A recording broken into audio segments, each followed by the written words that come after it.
जय हिंद दोस्तों। तो आप सबकी तैयारी एनटीपीसी की बहुत अच्छी चल रही होगी। तो इस बीच क्या है, मैं अपने घर आया हुआ था, तो मैंने सोचा कि जिन सोर्स से मैंने तैयारी की है, जो मेरी पुस्तकें हैं, और तो मैंने कई दोस्तों को दे दी है जो मेरे नोट्स थे, बाकी जो मेरे पास है उन सभी को उनको मैं आपके सामने दिखाना चाहता हूँ कि मैंने इनसे तैयारी की थी, जिससे मेरा MP police, SSC GD, SSF में और रेलवे में सिलेक्शन हो पाया। तो इन सब से ही बस इतना ही थे मेरे पास। इसके अलावा जो भी आउटसोर्स थे मैं उनके बारे में भी आपको बताऊंगा कि उस टाइम पे जब 2019 की वैकेंसी थी और 2022 में जब पेपर हो रहे थे, तो मैंने इन्हीं पुस्तकों से पढ़कर और कैसे मैंने पढ़ाई की, कैसे मैंने नोट्स बनाए, वो मैं आपको दिखाता हूँ। तो आप भी अगर इस प्रकार हो पाए तो आप भी बना सकते हैं, कर सकते हैं। तो आइए दिखाता हूँ। सबसे पहला ये है कि मैथ में आप लोग पूछते हैं बार बार कि मैथ आपने कहाँ से पढ़ी, तो मैं आपको बताना चाहूँगा कि ये लोकल में हमको मिलती है। यहाँ पे आप ऑनलाइन देखेंगे तो ये मिल जाएगी। इसका नाम है सगीर अहमद की अंकगणित, मतलब अंकगणित ही है, लेकिन इसके राइटर जो हैं सगीर अहमद जी हैं। तो इसका कुछ आउटलेट ऐसा दिखता है आपको, देखिए।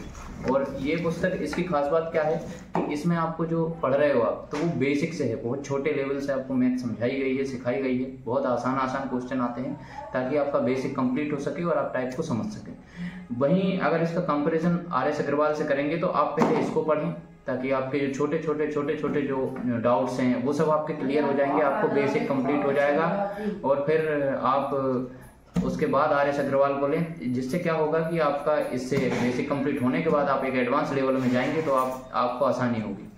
तो इसके बारे में बताना चाहूँगा कि इसमें बहुत अच्छे से सारी चीज़ें दी हुई है। इसमें एडवांस भी बहुत अच्छा है, इसमें परसेंटेज बहुत अच्छा है। अगर आपके यहाँ मिलती है और अगर आप बेसिक से तैयारी कर रहे हैं तो आप इसको जरूर ले लें, है ना। उसके बाद बात आती है इसके बाद आर.एस. अग्रवाल की। तो इसके बाद मैंने क्या किया था, आर.एस. अग्रवाल का ये सोल्व किया था, क्योंकि ये इसमें मेरा लेवल थोड़ा डाउन था। बेसिक मेरा क्लियर था, लेकिन इसमें मेरे सवाल का जो लेवल था वो डाउन था, इसलिए मैंने आर.एस. अग्रवाल को सॉल्व करना शुरू किया था, जिससे मेरा लेवल बहुत अच्छा हो गया। और इसके बाद मेरे काफ़ी सवाल बनने लग गए थे। ये 2 काम मैंने किए थे मैथ में। इसके अलावा भी, इन दोनों बुक के अलावा, मैंने एक करंट पब्लिकेशन की है जो दिखा रहा हूँ आपको। ये रेड कलर की बुक है। तो इसमें क्या है, टाइप वाइज आपको दिया हुआ है। इन दोनों बुक के अलावा आपसे जो भी छूट जाता है, जो बनता है वो तो छोड़ दीजिए, जो नहीं बनता है उसको आप उस बुक में कवर कर सकते हैं। उसमें बहुत अच्छे से टाइप वाइज आपको दिया हुआ है।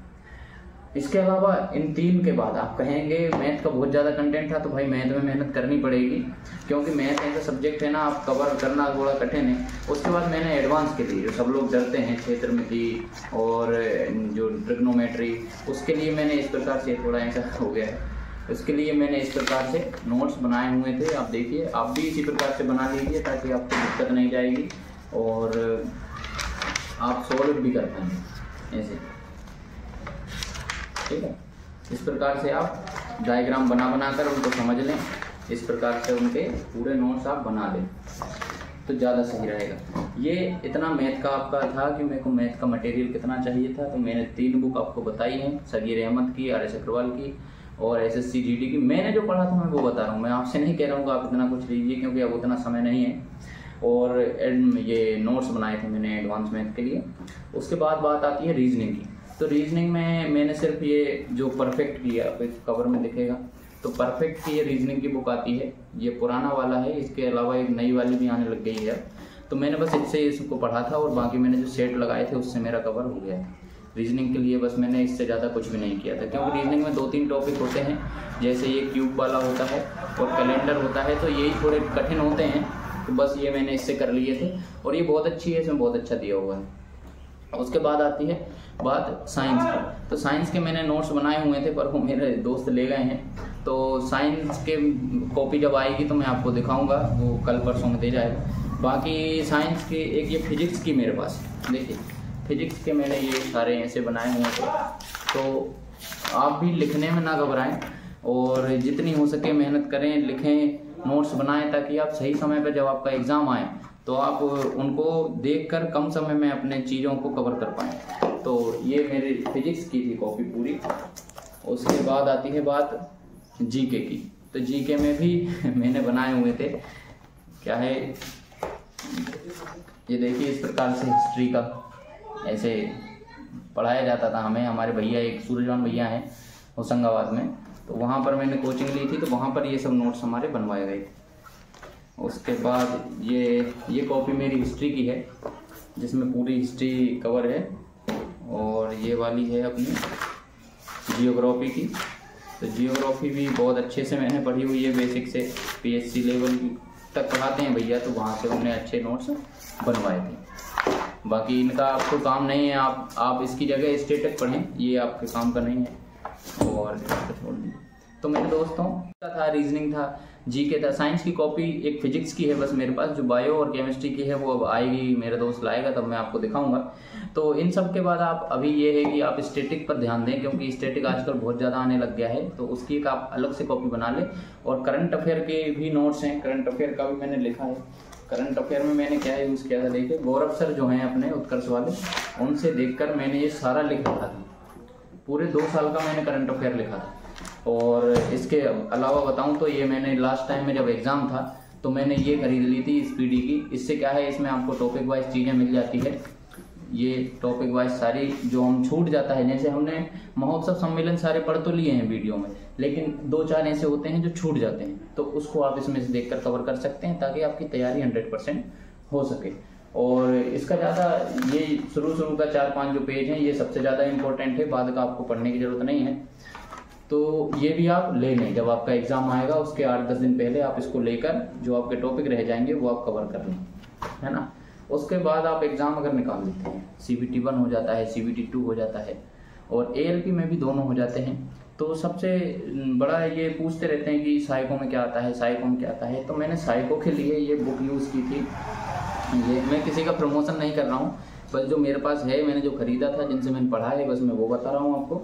ये BK सिंह सर की है, ये रेलवे ASM और ये साइको की बुक है।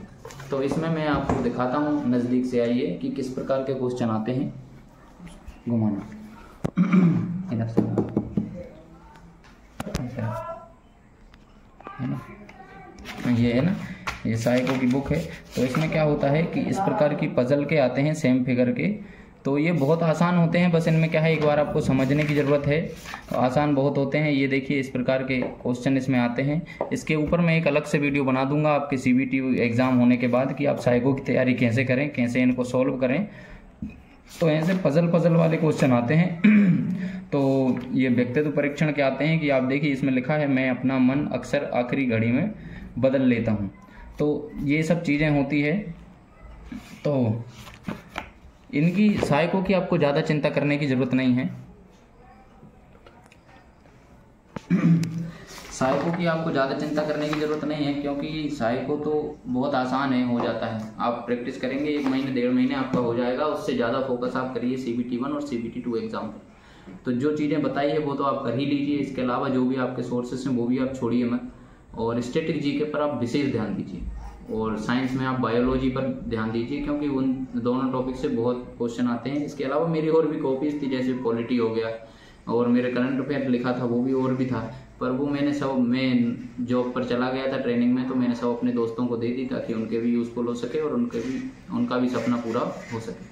तो ठीक है दोस्तों, और तैयारी करते रहिए। अगर इसके अलावा भी आपके कोई क्वेश्चन है, कोई क्वेरी है, कोई आपको समस्या है, तो आप मेरे कमेंट बॉक्स में लिख दीजिए, और अपने चैनल को सब्सक्राइब कर लीजिए और वीडियो को लाइक कर दीजिए। धन्यवाद।